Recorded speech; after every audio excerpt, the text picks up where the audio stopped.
Guess what, folks? Got another tent.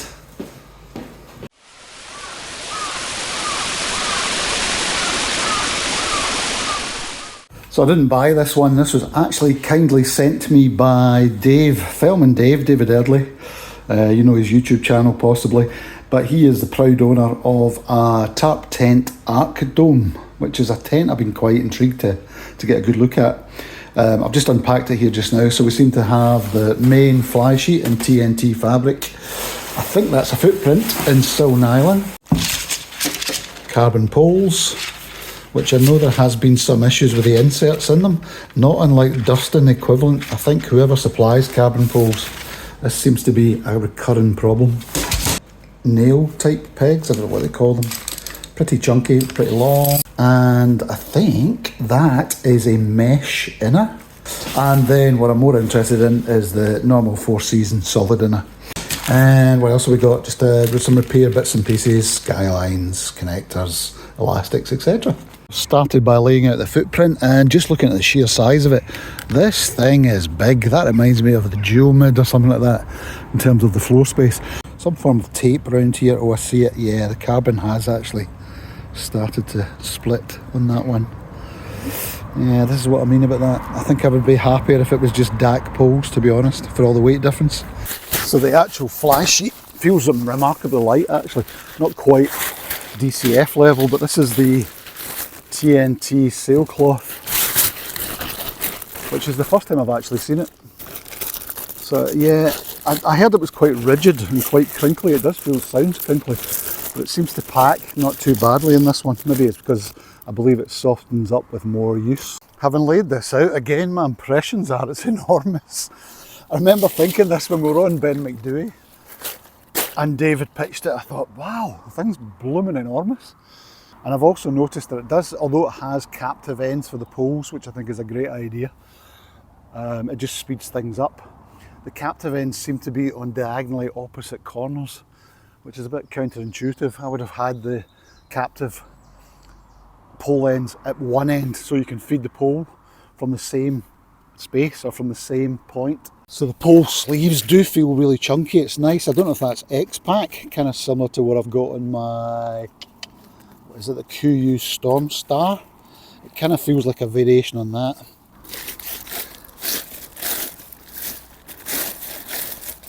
Requires just that wee bit more effort to get the pole into the sleeve, but we're in, I think, yeah, we're in the captive end there. There's actually a gap when the second pole goes in and it has to cross over into the next part. It's not a deal breaker, but it's just slightly awkward. It'd be better if that was somehow had an arch tunnel built in and would just go straight in without you having to think about it. So Tarptent, I've opted for a kind of nylon end piece on the pole rather than a plastic cup, which is commonly what you'd see on something like the Nortents or Hillebergs. I don't like that so much. It was actually slightly awkward to get in. I think a plastic cup would be just so much easier. So on Ben McDewey, Dave spent ages trying to get this onto the end cap. So much so it was driving him crazy and it required a hell of a lot of force. So I'll ask him, I don't know if he's trimmed the pole size down slightly, but this time there's no issue with it. I also suspect, I'm not sure, if he's added this cord in order to get the tension on the fly sheet more easily, rather than using just the standard strap that it comes with. As you know, I've had a lot of assault tents over the years, so yeah, I do like this kind of design. 2 poles, so quick to put up, and it also comes with the size of those bad boys, which is in keeping with the sheer size of the tent. For this corner, nice. I mean, it's a lot of area to catch the wind. Yes, they've got guys all around to make sure it doesn't go anywhere. Fairly extensive flap that also becomes a vent, if you can hear me over that aircraft, sorry about that. Let's jump inside and get a look. Okay, 2-way zip, which is good. The word marquee comes to mind. Prop vent is completely over-engineered. There's absolutely no reason for this to be the design that it is. Why not just have that in material connected to there, and the option to prop it on the Velcro there. As it is, there's a kind of little pinched thing here which doesn't really, I don't know why that Velcro is there. Well, I can see why it is. If you want to close it, yes, but no, that's just over engineered. There, yeah, that's fine. I've noticed there is no cord running between the corners here to maintain the geometry of the tent, so it's just splaying out beyond its, and as a result, what you see here is the guy lines go loose, or sorry, the pegging loops go loose. Yeah, so this wee clip's quite effective. Just bring that over to this. There is a plastic loop. I can clip it onto here, like so, and then tension it up. Okay, I've tensioned all four corners of the footprint, clipped them onto the rings. I keep forgetting it's an asymmetric inner, so you have this kind of elasticated corner on one, and then a kind of shorter mitten hook on the other. So hopefully that gives you an impression of it. It's got this similar to the kind of Durston layout, this offset rectangle. It creates a vestibule in the corner here and another vestibule here. Right, pegged the front of the inner. There is another catch here, a little bit of elastic, which I think will probably attach to the door, just to bring it out a bit. But we'll go around and do the other side now. A lot of the time you wouldn't want to take the inner off anyway, unless it was particularly wet, so it's come disassembled, just so Dave could let me try whatever inner I wanted. That's the inner nicely in, and doesn't look too bad. I thought at first it might be a bit sloppy. I still like to see some tension lines running across here, just a cord. Okay, so two-way zip running along the bottom to the halfway point, and then, oh, it stops quite short there actually. It's a bit weird. Why does that zip not continue right up to the vent to make it a lot easier to get in and out? Head height, not too bad at all actually, and the walls come up quite steeply, so with two people in it, I don't think it's, yeah, I think it's fairly livable actually. I do like the pockets being high up above you here, though I don't think they take an awful lot of weight.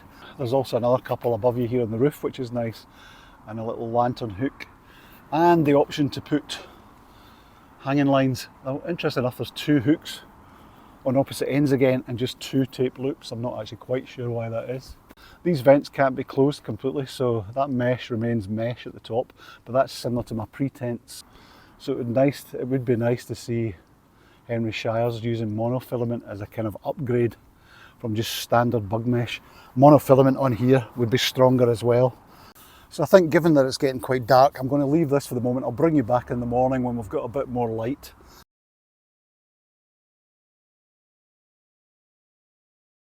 So it's the next day. There's been quite a lot of rain overnight. I'm just going to check and see if there's any leaks in it.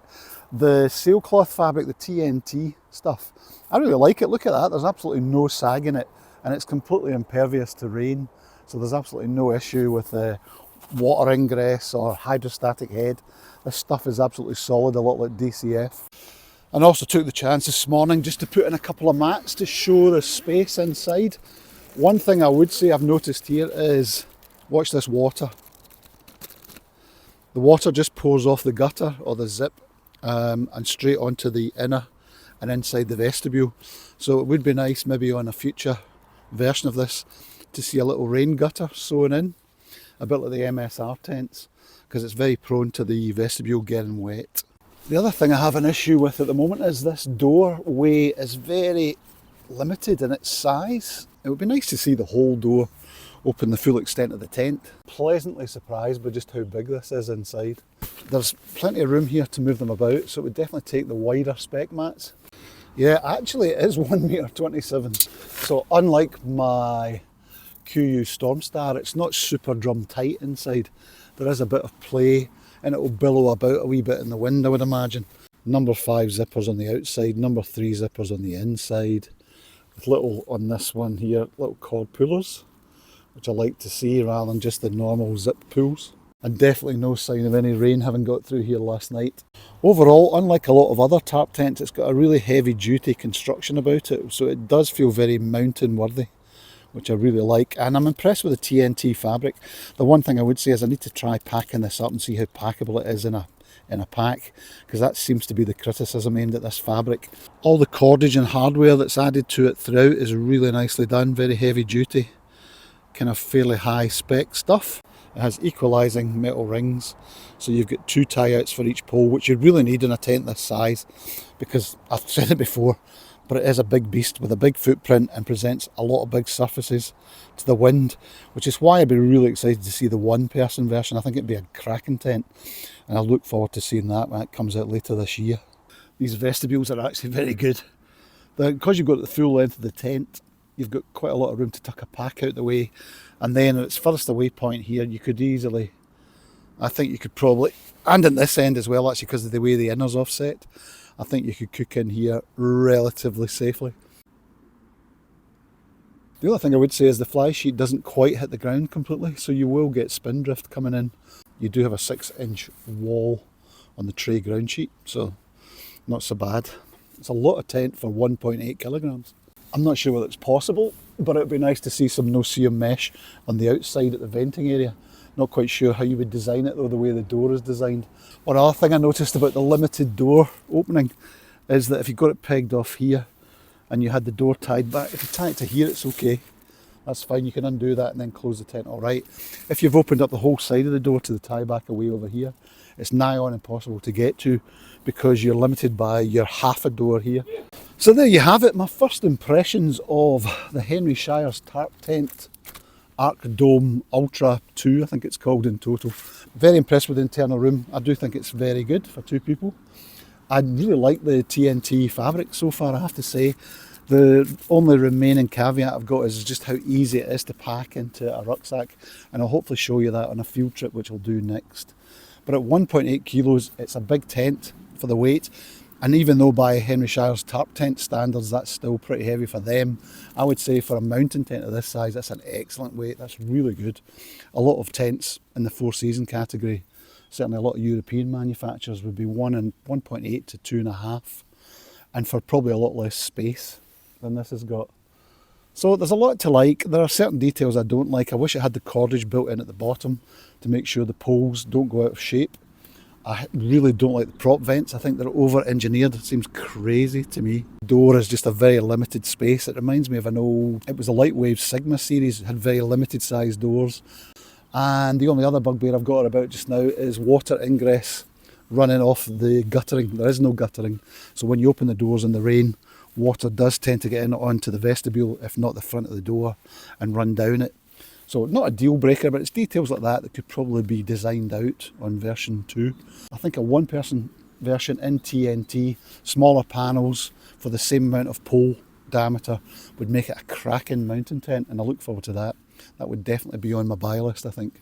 So thank you for watching. If you get any questions, drop me a line. I'll try and answer them as best I can. But I'm looking forward to trying this outside on the hill, and I'll do a wee follow-up video. So thanks again, and I'll see you out there soon.